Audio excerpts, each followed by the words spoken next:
আজ বর্তমান যে একটা আমাদের উপর অত্যাচার এনেছে, এই যে ওয়াকফ সম্পর্কে, ওয়াকফ এ হচ্ছে যারা ইয়াজবেবু থেকে এসেছে, এর অর্থ হলো যে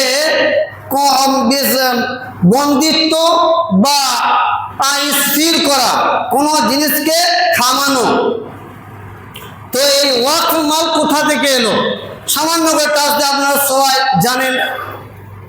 তো যখন ভারত পাকিস্তান যখন ভাগ হয়ে যায়, যে ভারতের মুসলিম যখন পাকিস্তানে চলে গেল, তারা সেই সম্পদকে নিয়ে যায়নি, তারা সেই সম্পদ ভারতে রেখে গেছিল। কার জন্য?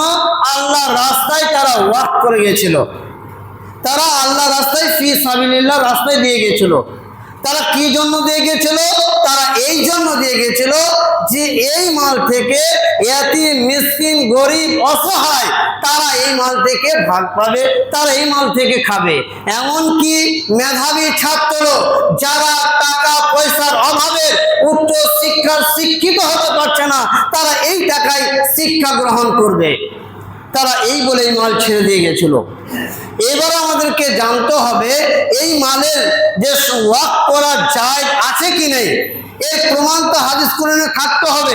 শরীয়ত কি বলছে এই সম্পর্কে? দেখুন, আজকে যে রাসূলুল্লাহ সাল্লাল্লাহু আলাইহি ওয়াসাল্লাম একটা জ্বলন্ত হাদিস এনেছে, সেই হাদিসটা আল্লাহ রাসূল আজকে লিখে দেননি। এই হাদিস 1450 বছর আগে আল্লাহ রাসূল সাল্লাল্লাহু আলাইহি ওয়াসাল্লাম বলে গেছেন।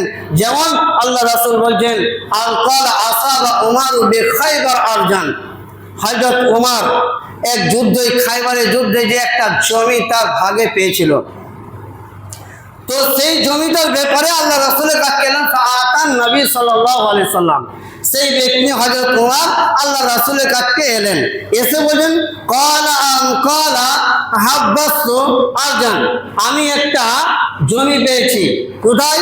খাইবারের জমি পেয়েছি।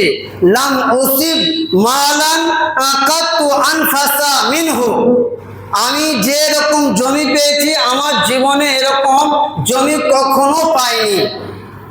ফাকাইফা তা'মুরুনি বিহি, তো এর ব্যাপারে আপনি আমাকে কি বলছেন? আমি এই জমিটা কি করতে পারি? সেই সময় আল্লাহ রাসূল সাল্লাল্লাহু আলাইহি সাল্লাম হযরত ওমরকে বললেন, ইন শিতা হাব্বাসতা ওয়া আসলাহা ওয়া তাসাদ্দাকতা বিহা। ইনশেতা শব্দ এনেছে, এখানে জোর জবরদস্তি নয়।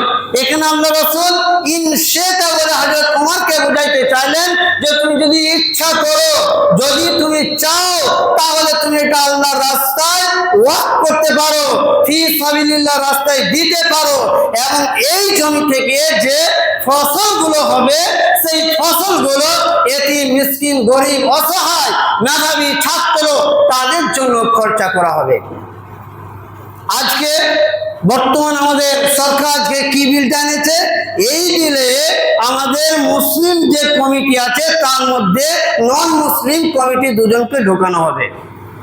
একবার ভাবুন তো, আপনার গ্রামে বা আপনার মসজিদের পাশে কিছু জায়গা খালি পড়ে আছে, যখন নন মুসলিমরা থাকবে, মিটিং হবে, তখন তারা কি বলবে? যে ভবিষ্যতে বলবে যে তোমার মসজিদে তো তোমাদের ইবাদতগাহ রয়েছে, আমাদের এখানে ইবাদতগাহ নেই, তো আমরা একটা এখানে কি ঠাকুরখানা বা মন্দির তৈরি করব। সরকারের হাতে চলে গেলে আপনাকে দিতে হবে। আপনার ওয়াকফে 30 বা 40 বিঘা কবরস্থান আছে, সেইখানে তারা বলবে যে তোমাদের এখানে কবরস্থান আছে, আমাদের এখানে শ্মশান নেই, তো আমাদেরকে 10 থেকে 15 বিঘা দেওয়া হোক, আমরা শ্মশান তৈরি করব। এইভাবে আস্তে আস্তে আমাদের শিকড় পর্যন্ত কেটে দিবে, আমাদেরকে পঙ্গ করে দিবে। এইগুলো যে অত্যাচার আমাদের উপর আছে, এর কারণ কি? এর কারণ কি? আল্লাহ রাব্বুল আলামিন এই আসমান জমিন সৃষ্টির 50,000 আগে আল্লাহ রাব্বুল আলামিন বলে গেছেন, ওয়ালা তাহিনু ওয়ালা তাহজানু ওয়া আনতুল আ'লাউনা ইন কুনতুম মুমিনিন। আল্লাহ রাব্বুল আলামিন তো বলেই গেছেন যে তোমরা দুর্বল হও না, তোমরা শক্তিহারা হও না, তোমরাই হবে বিজয়ী, তোমরাই হবে শক্তিমান।